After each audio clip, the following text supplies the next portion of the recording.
નમસ્કાર મિત્રો, હર હર મહાદેવ. હું છું નિકુંજ. અમારી નવી ચેનલ શિવ જ્ઞાનમાં આપનું હાર્દિક સ્વાગત કરું છું.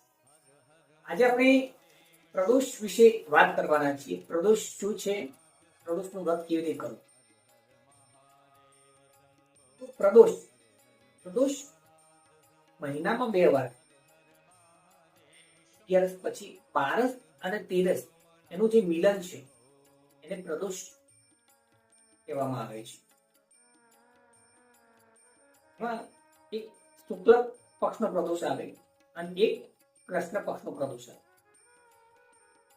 એમાં કૃષ્ણ પક્ષના પ્રદોષનું ખૂબ જ મહત્વ છે.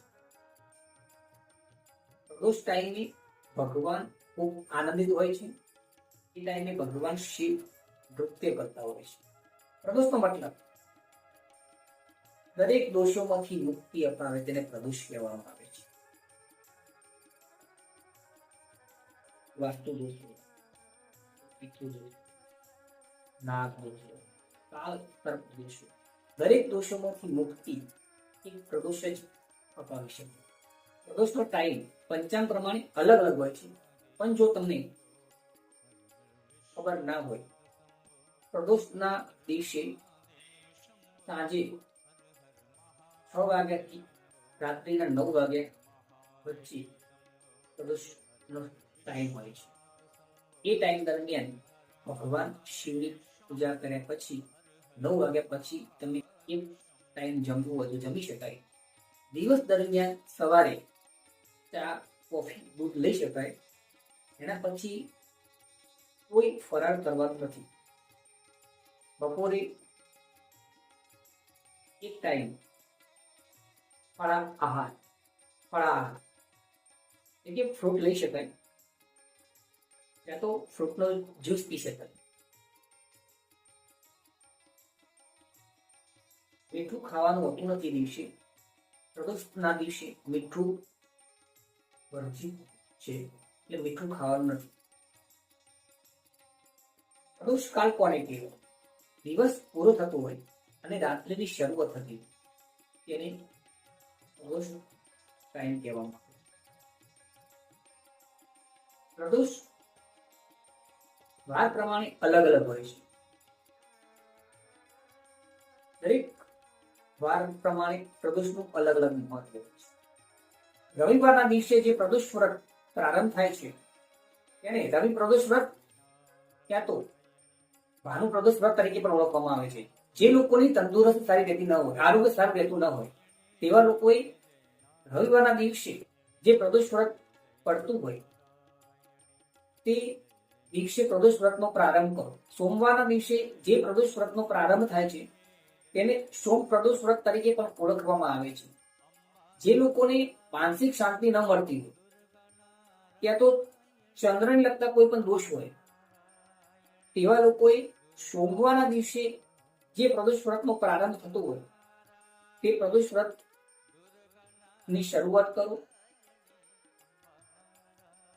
તો ચંદ્રમાની કૃપા પણ તમારા ઉપર રહેશે અને ભગવાન શિવના આશીર્વાદ પણ તમારી ઉપર બની રહેશે. મંગળવારના દિવસે પ્રદોષ વ્રતનો પ્રારંભ થાય છે તેને મંગળ પ્રદોષ વ્રત ક્યાં તો ભૌમ પ્રદોષ વ્રત તરીકે પણ ઓળખવામાં આવે છે.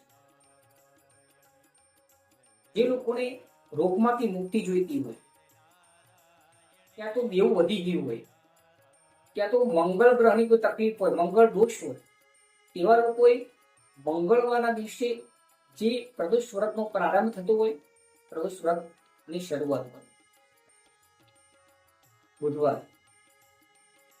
બુધવારના દિવસે જે પ્રદોષની શરૂઆત થાય છે તેને બુધ પ્રદોષ વ્રત તરીકે પણ ઓળખવામાં આવે છે. જે લોકોને કોઈ કામના હોય, કોઈ પૂર્તિ હોય, કોઈ ઈચ્છા હોય, કોઈ મનોકામના હોય, તેવા લોકોએ બુધવારના દિવસથી જે પ્રદોષ વ્રતની શરૂઆત થાય છે તે પ્રદોષ વ્રત કરવાનું ચાલુ કરો. ગુરુવારના દિવસે જે પ્રદોષ વ્રત આવે છે તેને ગુરુ પ્રદોષ વ્રત તરીકે પણ ઓળખવામાં આવે છે. જે લોકોને દુશ્મનો વધી ગયા હોય, જે લોકો એવું ઈચ્છતા હોય મારે દુશ્મનને હરાવવા છે, પરાસ્ત કરવા છે, તેવા લોકોએ ગુરુવારના દિવસે જે પ્રદોષ વ્રત પડતું હોય પ્રદોષ વ્રતની શરૂઆત કરો, ચોક્કસ તમને એનું રિઝલ્ટ મળશે.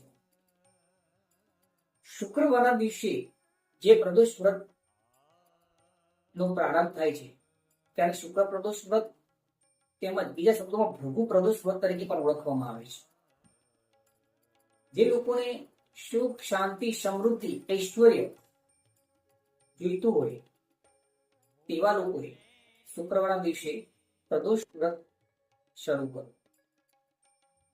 શનિ પ્રદોષ વ્રત. શનિ પ્રદોષ વ્રત શનિવારના દિવસે જે પ્રદોષ વ્રત નો પ્રારંભ થાય છે તેને શનિ પ્રદોષ વ્રત તરીકે પણ ઓળખવામાં આવે છે. જે લોકોને કોઈ શનિ ગ્રહની પીડા હોય, કોઈ સાડાસાતી ચાલી રહી હોય, શનિ દોષ હોય, ક્યાં તો શનિ રિલેટેડ કોઈ પણ પ્રોબ્લેમ હોય, ક્યાં તો કોઈ સંતાન કોઈ તકલીફ હોય, તેવા લોકોએ શનિવારના દિવસે જે પ્રદોષ વ્રતનો પ્રારંભ થતો હોય તે શનિવારના દિવસે પ્રદોષ વ્રત શરૂ કરો, ચોક્કસ તમને રિઝલ્ટ મળતું દેખાશે. બીજું કે જ્યારે પ્રદોષ વ્રત કરો છો ત્યારે રાત્રે 7:30 થી 8 ની વચ્ચે જે રાવણ રચિત શિવ તાંડવ સ્ત્રોતમ, રાવણે કેમ શિવ તાંડવ સ્ત્રોતની રચના કરી હતી તે આપણે પછીના વિડીયોમાં જોઈશું. એ શિવ તાંડવ સ્ત્રોત 7:30 થી 8 ની વચ્ચે જો તમને ફાવતું હોય તો બોલવાનું, ના ફાવે તો મોબાઈલમાં એક ધ્યાનથી સાંભળવાનું.